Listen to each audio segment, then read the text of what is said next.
Hello friends, आज हम बात करेंगे कुछ यूजफुल टिप्स एक्सरसाइज के लिए बाईपास वाले पेशेंट्स में।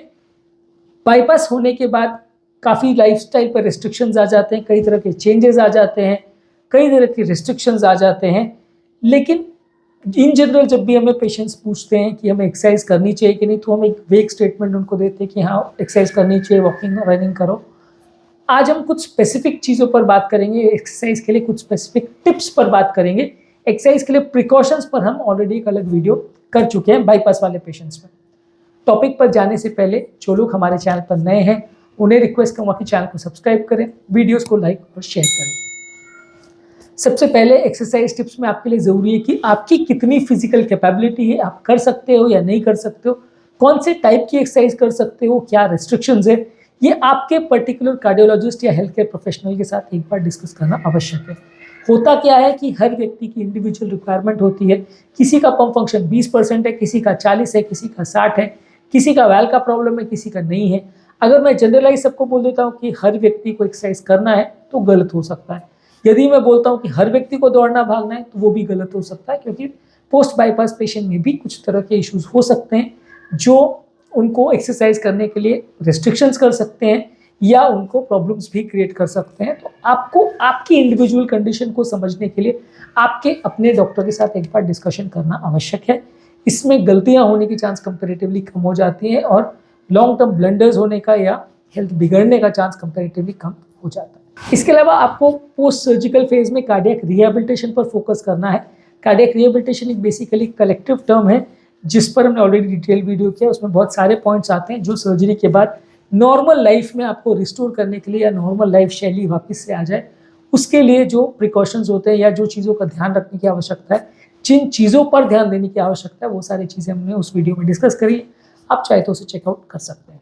इसके अलावा जो भी आपकी एक्सरसाइज प्रोसेस है वो आपको विशेष ध्यान रखने की ज़रूरत है कि थोड़ा स्लोली उसको बढ़ाने का प्रयास करें, बहुत अग्रेसिव ना जाएं।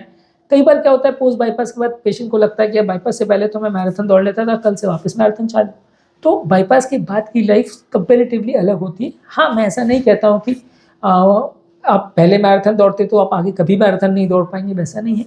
पर धीरे धीरे करके आपको फिर से रीस्टार्ट करने की ज़रूरत है, बॉडी को उस कैपेसिटी में और उस तरह से शरीर को ढालने की ज़रूरत है ताकि बॉडी उस एफर्ट टॉलरेंस या उस स्ट्रेस को झेल पाए।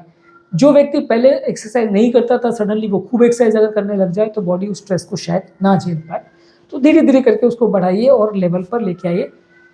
हो सकता है कि अगर आप मैराथन पहले दौड़ते तो आप वापस मैराथन दौड़ पाएँ, लेकिन वो स्टेज लाने में आप 4 से 6 महीने का अगर टाइम लेंगे तो ज़्यादा अच्छा है। अगर आप वो स्टेज को 2 दिन में अचीव करने का प्रयास करेंगे तो रिस्क होने का या प्रॉब्लम्स होने का चांस ज़्यादा हो सकता है। इसके अलावा आपको जो भी एक्सरसाइज करनी है उसमें आपको रेगुलरिटी होने की ज़रूरत है। कोई भी एक्सरसाइज को अगर आप हफ्ते में 1 दिन करते हो या 1 महीने में 4 बार करते हो रैंडमली, तो उससे आपको कुछ खास फायदा नहीं होगा। जो भी एक्सरसाइज आपको करनी है रेगुलर बेसिस पे करनी है, डेली बेसिस पे करनी है, तभी आपको अच्छे रिजल्ट्स मिलेंगे। इसके अलावा हर एक्सरसाइज में आपको ज़रूरी है कि प्रॉपर शरीर को गर्म होने दें और ठंडा होने दें, प्रॉपर वार्मिंग अप और कूल डाउन होना ज़रूरी है। कई बार लोग जिम में जाते हैं और खूब सारा एक्सरसाइज करके तुरंत कपड़े पहन के वापस आ जाते हैं, तो वैसा नहीं करना है। आपको प्रॉपर बॉडी को गर्म होने भी देना है और ठंडा भी होने देना है। उस दौरान कुछ स्ट्रेचिंग एक्सरसाइज कर सकते हैं, योगा मेडिटेशन या प्राणायाम ऐसी चीज़ें कर सकते हैं जिससे बॉडी थोड़ी इन्वॉल्व हो जाए, फिर विगरस एक्सरसाइज करें तो ज़्यादा अच्छा है। पहले ही स्टेज में अगर आप बहुत ज़्यादा ओवर एग्रेसिव एक्सरसाइज करेंगे तो प्रॉब्लम्स होने का चांस बढ़ जाएगा। इसके अलावा आपको ज़रूरी है कि बॉडी के जो सॉफ्ट सिग्नल्स आते हैं उस पर विशेष ध्यान देने की ज़रूरत है। कई बार आपकी बॉडी आपको खुद ही बोल देती है कि दर्द हो रहा है, छाती में घबराहट हो रही है, बेचैनी हो रही है, पैल्पिटेशंस हो रहा है, पसीना आ रहा है, जो कि सिग्नल होता है कि कुछ गड़बड़ होने वाली है। उस पर विशेष ध्यान देने की ज़रूरत है। पोस्ट बाईपास पेशेंट में थोड़ा रिस्क तो रहता है, तो अगर बॉडी की आपको ये सिग्नल दे रही है तो उस पर विशेष ध्यान दीजिए और उसको फॉलो करिए और तुरंत उस समय एक्सरसाइज बंद करके प्रॉब्लम के कारण को ढूंढने का प्रयास करिए। पर कई बार आप इसको इग्नोर करते हैं, आपको लगता है कि यार मैं तो सुपरमैन हूँ, मैं तो सब कर सकता हूँ, तो फिर प्रॉब्लम्स होने का चांस भी बढ़ जाता है। इसके अलावा प्रॉपर हाइड्रेशन मेंटेन करने का ज़रूरी है। यदि आप जिम कर रहे हैं, कोई भी विगरस एक्सरसाइज कर रहे हैं, बॉडी में पानी की कमी मत होने दीजिए। पानी की कमी होना कई बार आपके ब्लड प्रेशर को ड्रॉप करती है, जो कि किसी भी कार्डियक पेशेंट के लिए नुकसानदायक हो सकता है। पोस्ट बाईपास पेशेंट में भी ये बात सत्य है कि आपको पानी ज़्यादा मात्रा में लेना है, बॉडी को डिहाइड्रेट होने नहीं देना है। इसके अलावा ऐसा नहीं है कि आपको खाली विगरस एक्सरसाइज में सिर्फ एरोबिक एक्सरसाइज ही करनी है, आप स्ट्रेंथ ट्रेनिंग भी कर सकते हैं, मसल बिल्डिंग भी कर सकते हैं, उसमें भी आपको फायदा होगा। हाँ, ये कि एरोबिक एक्सरसाइज पे फोकस ज़्यादा रखिए, स्ट्रेंथ ट्रेनिंग में कंपैरेटिवली थोड़ा कम टाइम दीजिए, लेकिन उसको भी आप पूरी तरह से इग्नोर मत करिए, उसमें भी आपको कुछ ना कुछ बॉडी में ओवरऑल फायदा ही मिलेगा। तो आपको स्ट्रेंथ ट्रेनिंग एक्सरसाइजेस भी करनी है यदि आपको अपनी बॉडी को प्रॉपरली बिल्डअप करना है तो। इसके अलावा प्रॉपर बैलेंस और फ्लेक्सिबिलिटी का भी ध्यान रखिए, जो भी आप एक्सरसाइज कर रहे हैं उसमें प्रॉपर बैलेंस को इम्प्रूव करने का भी प्रयास करिए और बॉडी की फ्लेक्सिबिलिटी करने का भी प्रयास करिए। योगा या स्ट्रेचिंग एक्सरसाइज इसके लिए काफ़ी अच्छी चीज़ है। कई बार लोग का ऐसा होता है कि वो मसल तो बिल्ड कर लेंगे लेकिन अपना पाँव भी नहीं छू पाते या अपने घुटने तक भी हाथ नहीं पहुंच पाता। वो फ्लेक्सिबल बढ़ाने के लिए या बॉडी को स्ट्रेच करने के लिए, ज़्यादा यूज टू बनाने के लिए कुछ एक्सरसाइज नहीं कर पाते, तो वो भी आपको करने की ज़रूरत है। सिर्फ एक ही तरह की एक्सरसाइज पर यदि आप फोकस करेंगे तो रिजल्ट्स उतने अच्छे नहीं मिलेंगे। हर तरह की एक्सरसाइज को करिए, उसमें स्ट्रेचिंग और बैलेंस बनाने की एक्सरसाइज भी इंपॉर्टेंट है। इसके अलावा जो भी आप एक्सरसाइज कर रहे हैं उसको प्रॉपरली मॉनिटर करने की आवश्यकता है। कोई भी एक्सरसाइज आप रैंडमली कर रहे हैं, अनमॉनिटर्ड, बिना किसी के जाने समझे या बिना किसी से डिस्कस किए आप कर रहे हैं, जिम में कोई प्रॉपर ट्रेनर भी अवेलेबल नहीं है, तो प्रॉब्लम्स होने का चांस बढ़ जाएगा। प्रॉपर ऐसी जिम सिलेक्ट करिए जहाँ अच्छा एजुकेटेड ट्रेनर हो। एजुकेटेड ट्रेनर से ये मतलब नहीं है कि ह्यूज फिजिक वाला एक भीमकाय बंदा आपको आके 2 मसल बिल्डिंग की ट्रेनिंग बता देगा, वैसा नहीं। प्रॉपर डिग्री वाले बंदे अवेलेबल होते हैं जिनको एटलीस्ट थोड़ा सेंस होता है कि बीमारी क्या है और क्या क्या चीज़ें कर सकते हैं, उनसे आप थोड़ा टिप्स ले सकते हैं। आपके डॉक्टर से आप टिप्स ले सकते हैं। तो जिम सिलेक्ट करते समय भी ये थोड़ा ट्रेनर पर भी फोकस करिए, सिर्फ ऐसा नहीं कि इक्विपमेंट पर आप फोकस करिए, जिम के माहौल पर, जिम की ओवरऑल कंडीशनिंग पे, एयर कंडीशनिंग पे, और उसके अलावा जिम के ट्रेनर पर भी फोकस करेंगे तो आपको अच्छे रिजल्ट्स मिलेंगे। इसके अलावा आपको ब्रीदिंग टेक्निक्स भी सीखनी चाहिए। एक्सरसाइज के दौरान ब्रीदिंग पर भी फोकस करने की ज़रूरत है। एक्सरसाइज के किस स्टेप में आपको सांस लेना है, किस स्टेप में सांस छोड़ना है, ये सारी चीज़ें भी बहुत ज़्यादा इंपॉर्टेंट है, जो कि आपकी एक्सरसाइज की परफॉर्मेंस को निर्धारित करती है। तो यदि आप प्रॉपर अच्छा एक्सरसाइज करना चाहते हैं तो ज़रूरी आपके लिए है कि एक्सरसाइज के दौरान आपकी श्वास की प्रक्रिया को भी प्रॉपरली कंट्रोल करें और उसको भी ट्रेन करें, ताकि उसमें भी आपको फ़ायदा मिले।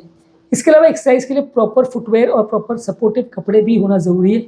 आप जिम में अगर एक्सरसाइज करने जाते हो और ठंड के कपड़े या बहुत टाइट फिटिंग कपड़े पहन के जाते हो तो आप एक्सरसाइज कभी नहीं कर पाएंगे और आपको रिजल्ट अच्छे नहीं मिलेंगे। अगर चप्पल पहन के चले जाते हो या नंगे पाँव चले जाते हो तो भी आपको प्रॉब्लम्स होने का चांस है। जिम के लिए प्रॉपर अच्छा फुटवेयर लीजिए। मैं ऐसा नहीं कहूँगा कि बहुत ब्रांडेड जूते जो कि 5-10 हज़ार के आएंगे वही अच्छे जूते हैं, लेकिन अच्छे सपोर्टिव जूते जिसमें कुशनिंग अच्छी हो और पाँव में झटके वगैरह ना लगे, वैसा ज़रूरी है। कपड़े भी एटलीस्ट आप ट्रैक सूट्स या इस तरह के कपड़े वगैरह ले जो कि जिम के लिए या दौड़ने भागने के लिए बनाए जाते हैं, वैसे कपड़े लीजिए। तो ये बहुत महंगे हों ऐसा ज़रूरी नहीं है, लेकिन स्वेट अब्जॉर्ब करें और अच्छे क्वालिटी के हों तो ज़्यादा अच्छा है। इससे भी आपको एक्सरसाइज में फ़ायदा मिलेगा और बॉडी ओवर हीट या ओवर कूल नहीं हो। इसके अलावा एक्सरसाइज के हर पर्टिकुलर टाइप की एक्सरसाइज जो आप करते हैं उसकी सेफ्टी प्रिकॉशंस पर भी ध्यान दीजिए। सेफ्टी प्रिकॉशंस पर हमने ऑलरेडी एक वीडियो किया है जो कि अपने चैनल पर देख सकते हैं बाईपास वाले पेशेंट्स के लिए, पर हर एक्सरसाइज की अलग प्रिकॉशंस भी रहते हैं, उस पर भी ध्यान दीजिए। कई बार क्या होता है कि हम कोई चीज़ को इग्नोर करते हैं और ओवर करने की कोशिश करते हैं, ओवर ट्रेन करने की कोशिश करते हैं, जिसमें साइड इफेक्ट्स हो जाते हैं। तो हर एक्सरसाइज के प्रॉपर शेड्यूल को, प्रॉपर इंस्ट्रक्शंस को ध्यान दीजिए।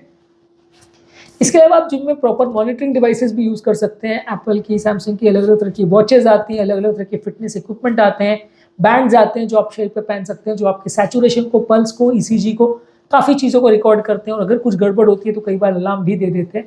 तो ऐसी चीज़ें अगर आप यूज़ करते हैं तो आपको थोड़ा और सेफ्टी बढ़ जाता है। पर ऑब्वियसली ये सारी चीज़ें करने में थोड़ा खर्च तो बढ़ ही जाता है। आप अफोर्ड कर सके तो डेफिनेटली ये चीज़ें अच्छी हैं, कुछ फ़ायदा करेंगी, पर ऐसा नहीं है कि ये चीज़ आप नहीं लोगे तो आप एक्सरसाइज ही नहीं कर सकते, वैसा नहीं है। ये आपके लिए थोड़ी सेफ्टी बढ़ा देता है, पर ऑब्वियसली कॉस्ट भी बढ़ा देता है।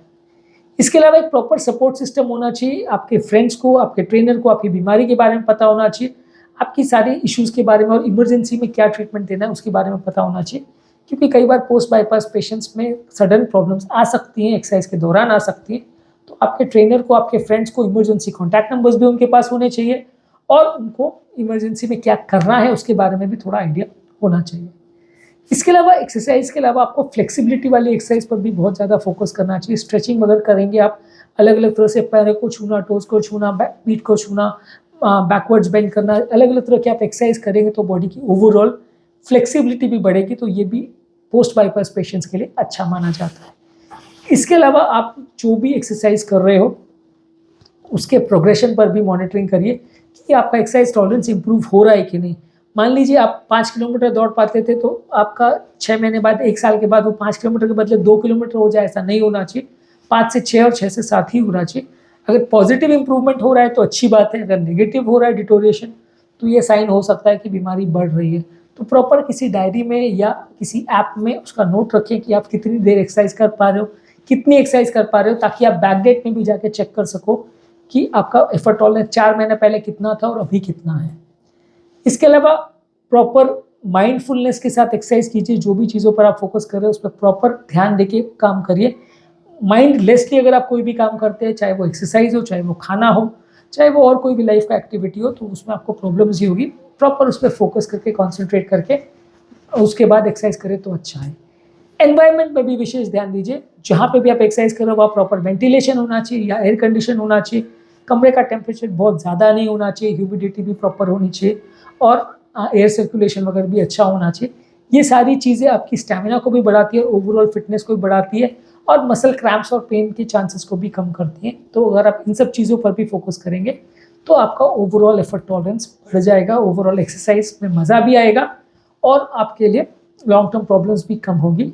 म्यूज़िक का साथ ले सकते हैं एक्सरसाइज के दौरान। अगर आप म्यूज़िक सुनते हैं तो आपके दिमाग को शांत भी करता है और आपकी ओवरऑल फिटनेस भी इंप्रूव करता है। किसी फ्रेंड के साथ एक्सरसाइज की टीम बना सकते हैं तो वो भी अच्छा है, क्योंकि कई बार आपका खुद का जाने का मन नहीं करता लेकिन आपके फ्रेंड आपको खींच के ले जाते हैं, तो आपकी एक्सरसाइज की शेड्यूल बढ़ जाती है और आपकी एक्सरसाइज का टाइम ड्यूरेशन बढ़ जाता है।